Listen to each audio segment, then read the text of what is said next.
اس رات کے مختلف نام علماء نے رکھے ہیں: شب برات، شب مغفرت، شب رحمت، شب برکت۔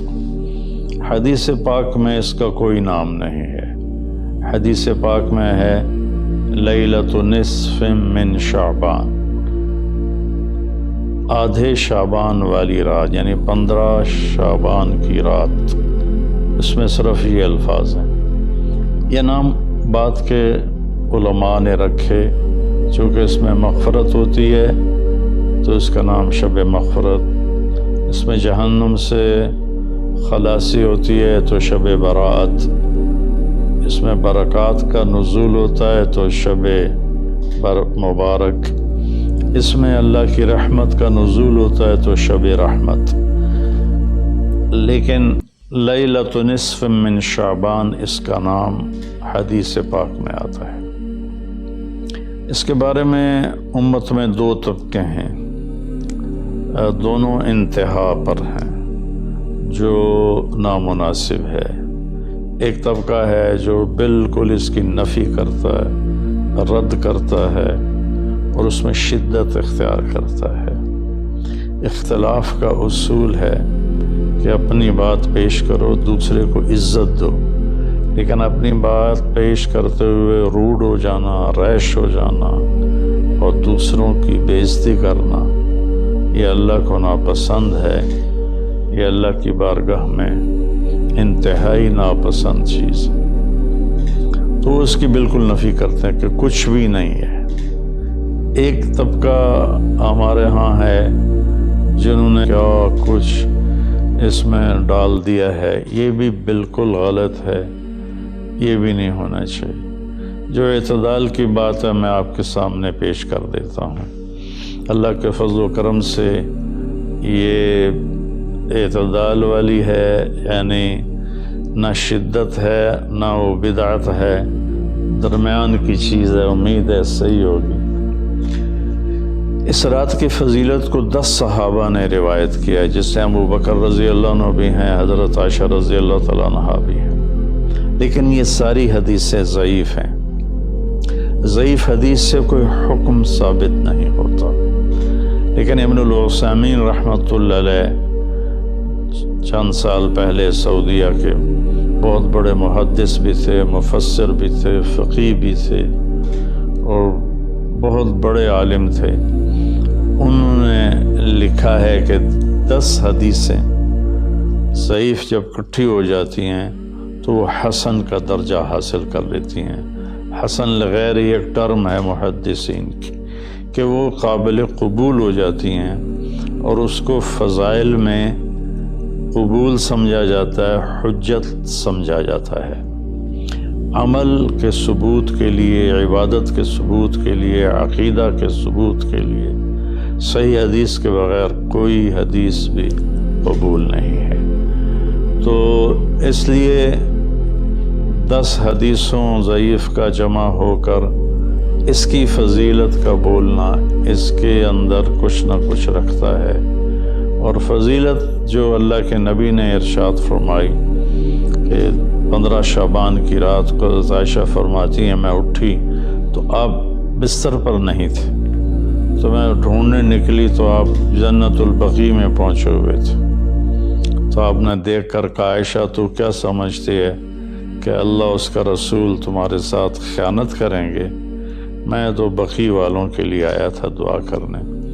پھر آپ نے فرمایا آج کی رات وہ رات ہے جس میں اللہ تبارک و تعالی بنو کلب ایک قبیلہ ہے جن کے پاس بھیڑ بکریاں بہت زیادہ تھیں، کہا عائشہ جتنی بنو کلب کی بھیڑ بکریوں کے جسم پر بال ہیں ان بالوں کی تعداد کے برابر اللہ تعالیٰ اپنے بندوں کو مغفرت فرماتا ہے، جہنم سے خلاصی فرماتا ہے۔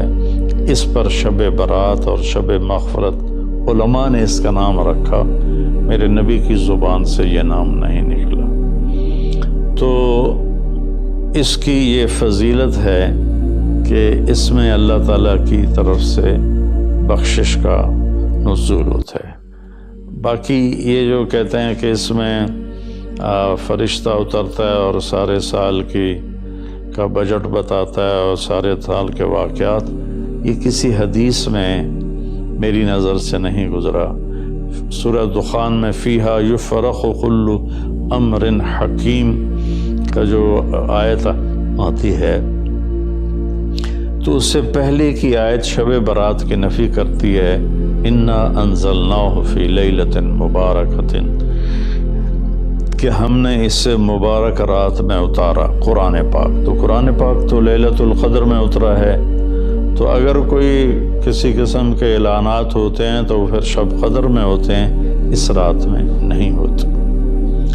دوسرا یہ ہے کہ اس کے روزے اور بندگی کے بارے میں، شب قدر کی اللہ کے واسطے میری بات دھیان سے سنو، اللہ کی قسم کوئی خاص عبادت میرے نبی نے نہیں بتائی، لیلۃ القدر کی کوئی خاص عبادت میرے نبی نے نہیں فرمائی۔ حضرت عائشہ رضی اللہ عنہ نے پوچھا، یا رسول اللہ اگر مجھے لیلۃ القدر نصیب ہو تو میں کیا کروں؟ کہا یہ دعا پڑھو، اللہم انک عفو تحب العفو فاعف عنی، اللہ تو معاف کرنے والا ہے، معافی کو پسند فرماتا ہے، مجھے معاف فرما۔ تو میرے نبی کی عبادت وہی 11 رکعت تہجد کے نوافل تھے، چاہے وہ شب قدر تھی، چاہے وہ شب برات تھی، چاہے وہ شب جمعہ تھی۔ تو اب اس کے نام پر لوگوں نے کیا کیا خرافہ، چونکہ ہم قرآن اور حدیث سے نہیں جڑے، کتابیں لکھی ہوئی ہیں، کس نے لکھی، اس کی سند کیا ہے، اس کی تمیز ہی کوئی نہیں ہے، تو وہ پھر بہت ہی زیادہ 4 رکعت پڑھو، پہلی رکعت میں یہ پڑھو، دوسری میں یہ پڑھو، تیسری میں یہ، چوتھی میں یہ سب بدعات ہیں، ان کا کوئی تعلق نہیں میرے نبی کے کسی بھی فرمان سے۔ میرے نبی نے صرف عبادت کا فرمایا ہے، عبادت تو شب قدر میں بھی کوئی خاص عمل نہیں۔ اور دوسری بات یہ کہ اگر آپ نے عبادت کرنی ہے تو مسجد نہیں گھر، مسجد نہیں گھر، مسجد نہیں گھر۔ میرے نبی نفلی بندگی گھر میں ادا فرماتے تھے۔ اب شب برات میں صلاۃ تسبیح کی جماعت ہو رہی ہوتی ہے، یہ کتنی بڑی نادانی کی بات ہے۔ نفلوں کی تو جماعت ہی نہیں ہوتی، تو یہ صلاۃ تسبیح کی جماعت کروا رہے ہوتے ہیں۔ نفلی عبادات کے بارے میں اللہ کے نبی کا طریقہ گھر میں پڑھنا ہے، اور اللہ کی طرف سے بھی ہمیں جو اشارہ ملتا ہے، فاذکر اسم ربک وتبتل الیہ تبتیلا، اپنے اللہ کو خوب یاد کریں اور لوگوں سے کٹ جائیں بالکل، اور سب سے کٹ کے آپ اپنے رب کو یاد کریں۔ وَمِنَ اللیل فتہجد بہ نافلۃ لک عسیٰ ان یبعثک ربک مقاما محمودا فَإِذَا فَرَغْتَ فَانصَبْ وَإِلَىٰ رَبِّكَ فَارْغَب۔ ان ساری آیات کا خلاصہ یہ بنتا ہے کہ نفلی عبادات سنتیں بھی ہوں گھر میں پڑھو، اور خاص طور پر جو ایسی راتوں کی عبادت ہوتی ہے، مسجدوں میں اکٹھے ہونا اور اس رات میں جھنڈیاں لگانا، پھر آتش بازی کرنا، یہ آتش بازی تو بالکل ہی اسراف ہے اور خرافات ہے۔ تو میری گزارش ہے کہ میرے نبی کی جو سنت ہے، آپ نفلی بندگی عبادات اپنے گھر میں فرمایا کرتے تھے۔ اس رات میں اگر آپ عبادت کرنا چاہتے ہیں، مسجد کی بجائے گھر کو مسجد بنائیں۔ وَاجْعَلُوا بُيُوتَكُمْ قِبْلَةً وَأَقِيمُوا الصَّلَاةَ، اللہ نے بنی اسرائیل سے فرمایا اپنے گھروں کو مسجد بنا لو اور نمازیں قائم کرو۔ تو ہم بھی اپنے گھروں کو خالی نہ چھوڑیں، اس میں اپنا ساری فیملی اکٹھی ہو کے نوافل کا اہتمام کرے۔ مسجد فرائض کے لیے ہے اور نوافل کے لیے گھر ہے۔ تو امید ہے میری اس بات پہ آپ اور فرمائیں گے، ناراض نہیں ہوں گے۔ تو میرے بھائی بہنوں، اس رات میں کوئی بندگی عبادت مخصوص نہیں۔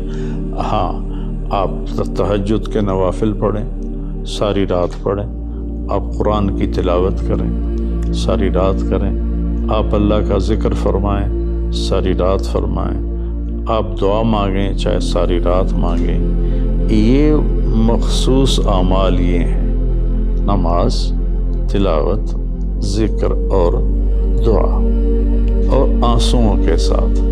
اپنی کھیتی کو پانی نہ لگے تو سوکھ جاتی ہے، ایسے ہی دل میں بھی ایک کھیتی آباد ہے ایمان کی، اسے آنسوؤں کے چند قطرے ہی سمندر کی طرح سیراب کر دیتے ہیں۔ تو آنسوؤں کے ساتھ نہ ہو تو کم از کم رونے والی کیفیت ہو۔ تو یہ تو اتنا سا شب برات ہے۔ روزے کے بارے میں جو ابن ماجہ کی روایت ہے، قوموا لیلہا وصوموا شہرہا، یہ روایت بہت شدید ضعیف ہے، اور علامہ البانی رحمۃ اللہ علیہ نے اس کو موضوع قرار دیا ہے۔ تو اس میں روزہ اس نیت سے رکھنا کہ میرے نبی کی سنت ہے، یہ غلط ہے، اس طرح یہ بدعت بن جائے گا۔ کوئی ویسے نفلی روزہ اس رات میں رکھنا چاہتا ہے مستحب سمجھ کے، نفل سمجھ کے، وہ میرے خیال میں اس میں کوئی قباحت نہیں ہے۔ لیکن سنت سمجھ کے اگر وہ رکھنا چاہتا ہے تو یہ بات صحیح نہیں ہے، چونکہ روزے والی روایت بالکل قابل اعتبار، قابل حجت نہیں ہے۔ اس میں تمام محدثین کا اتفاق ہے کہ یہ روایت شدید ضعیف ہے، اور شدید ضعیف سے استدلال نہیں ہوتا، اس کو حجت نہیں بنایا جاتا۔ کمزور اس کا ضعف اتنا شدید نہ ہو اور کئی حدیثیں جمع ہو جائیں تو پھر اس میں ایک طاقت آ جاتی ہے۔ تو اپنے آپ کو جوڑو اللہ کے قرآن کے ساتھ، اللہ کے نبی کی حدیث کے ساتھ۔ صحیح حدیث آپ کا ماخذ ہوگا تو آپ کو آسانی ہوگی کرنے میں۔ تو اصل میں عبادات میں اعتدال ہے۔ شاید ہی کوئی رات میرے نبی ساری رات جاگے ہوں، شاید، اور شاید ہی کبھی آپ نے مسلسل، اس میں تو میں پورے یقین سے کہہ سکتا ہوں کہ آپ نے زندگی میں ایک دفعہ بھی عشاء کے وضو سے فجر کی نماز نہیں ادا فرمائی۔ بعد میں ایک رہبانیت کا ٹچ آیا کہ بندگی میں بہت زیادہ زیادتی اور اپنے نفس کشی میں راہبوں جیسی تھوڑی تھوڑی جھلک۔ ایک اللہ والے تھے تو وہ اپنے سر کے بالوں کو رسہ باندھ لیتے تھے اور نفل پڑھتے تھے، تو جب ان کو نیند آتی تھی اور سر جھٹکا لیتا تھا تو اوپر سے رسہ تھا، ان کو زور سے جھٹکا لگتا، درد ہوتا، آنکھ کھل جاتی اور پھر وہ نفل شروع فرما دیتے۔ یہ میرے نبی کا طریقہ بھی نہیں، میرے نبی کو پسند بھی نہیں۔ ایک بزرگ تھے، آنکھوں میں نمک کی سلائی ڈال لیتے تھے کہ میری آنکھوں میں مرچیں لگیں گی، میں نماز پڑھوں۔ پھر کئیوں کے واقعات ہیں، عشاء کے وضو سے فجر کی نماز پڑھی، عشاء کے وضو سے فجر کی نماز پڑھی۔ یہ ان کی ذات کے لیے اچھے عمل ہیں، لیکن یہ دین اسلام کی دعوت نہیں ہے، نہ ہی یہ دعوت ہم غیروں کو پیش کر سکتے ہیں۔ یہ تو ان کو بھگانے والی بات۔ ایک بزرگ میں آتا کے بارے میں آتا 25 سال جنگلوں کی خاک چھانتے رہے، 25 سال باہر ہی نہیں آئے۔ یہ تو کوئی کمال کی بات نہیں ہے، یہ تو رہبانیت ہے جو میرے نبی نے ناپسند فرمائی ہے، اس سے روکا ہے۔ اعتدال ہے، کذالک جعلناکم امۃ وسطا، ہم نے تمہیں اعتدال والی امت بنایا ہے۔ نہ دنیا کی طرف ایسا جھکاؤ ہے کہ یہود کی طرح، نہ رہبانیت کا ایسا جھکاؤ ہے عیسائیوں کی طرح، تم درمیان میں ہو۔ میرے نبی پاک صلی اللہ علیہ وسلم کی زندگی پڑھو اللہ کے واسطے، اللہ کے واسطے۔ ہم اولیاء کرام کی کتابیں پڑھتے ہیں، وہ اکثر اس میں جھوٹے قصے ہیں، کیونکہ سند تو ہے کوئی نہیں۔ سند کے بغیر، سند کیا ہے؟ میں آپ سے بات کرتا ہوں تو آپ کہتے ہیں جی آپ نے کہاں سے سنا؟ میں کہتا ہوں وہ لالو ماچھی سے سنا ہے، تو کہ لو جی ودی کیڑی کر لے، تو کوئی بندہ ہے؟ یہ اس کو سند کہتے ہیں۔ بھئی آپ نے یہ کہاں سے بات سنی؟ میں کہوں میں نے مفتی تقی عثمانی صاحب سے سنی، تو کہ ہاں یہ ٹھیک ہے، اس کو سند کہتے ہیں کہ جو بات پہنچی ہے مجھ تک، کون پہنچانے والا ہے؟ اگر وہ صحیح مضبوط آدمی ہے وہ بات مضبوط ہو جائے گی، اگر وہ کمزور آدمی ہے بات کمزور ہو جائے گی۔ تو ہمارے ہاں جو بر صغیر میں کتابیں چھپتی ہیں اولیاء کرام کی زندگی کے بارے میں، وہ جھوٹے قصوں سے بھری پڑی ہیں، ان کی کوئی سند نہیں ہے۔ اللہ کے واسطے نبی کی زندگی پڑھو، آپ کو پتہ چلے گا زندگی ہے کیا۔ قرآن پڑھو، آپ کو پتہ چلے گا اللہ چاہتا کیا ہے۔ اللہ تعالیٰ اس رات کی رحمتیں برکتیں ہمیں نصیب فرمائے۔ اصل میں اللہ نے بخشش کے بہانے رکھے ہیں۔ کوئی شرابی ہے، کوئی زانی ہے، کوئی قاتل ہے، کوئی ماں باپ کا نافرمان ہے، کوئی مشرک ہے، کوئی متکبر ہے، کوئی سود خور ہے، کوئی رشوت خور ہے۔ ایک دفعہ آج کہہ دے، کل کی رات کہہ دے گا کہ یا اللہ میری توبہ، تو اللہ کی قسم اگر اس کے گناہ زمین سے لے کر آسمان کی چھت تک بھی ہوں گے نا، تو ایک آدھے بول پر یا اللہ معاف کر، اللہ سارے معاف فرما دے۔ سبحان اللہ۔ آگے جملہ بڑا خوبصورت ہے، ولا بالے، اس میں تکبر ہے، ولا بالے، ہمیں کسی چیز کی کوئی پرواہ نہیں۔ تو کسی نافرمان کو حقیر نہ جانو، اور کبھی اپنی نیکی پہ تکبر نہ کرو۔ اور ایک جرم اور بھی ہے جو میں کہتے 30 سال ہو گئے، فرقہ واریت سے توبہ